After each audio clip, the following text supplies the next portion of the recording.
I'm going to share with you 3 ancient secrets that will change your life. Number 1 is about patience. There was a young man who was sweeping the floor in a small town. He was doing his best to make ends meet. One day he saw an advertisement in the newspaper for a new invention called a lawnmower. So he saved up his money, bought the lawnmower, and started his own business cutting grass.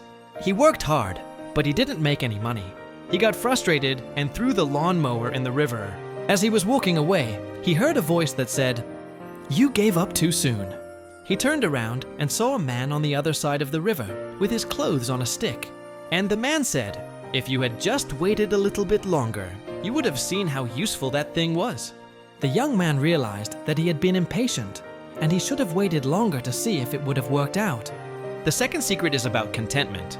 An old woman was sitting on a park bench feeding the birds when a young girl approached her and asked, "Why are you so happy?"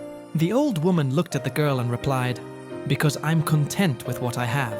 The girl was confused, so the old woman explained, "I know that if I were to stop feeding the birds, I would have more money. But I choose to feed them because I'm content with what I have." The girl thought about this for a moment, then asked, "But what if you had more money? Wouldn't you be happier?"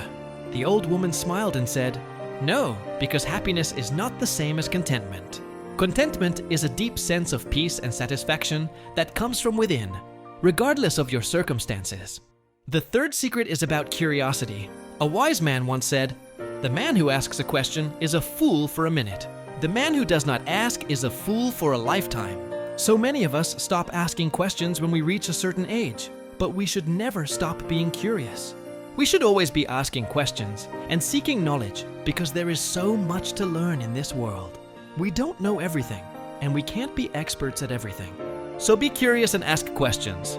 You never know what you might learn. As you start your week, I want you to remember these 3 things. Be patient, be content, and be curious. And I want you to know that no matter what happens this week, I am rooting for you. Have a great week, everybody.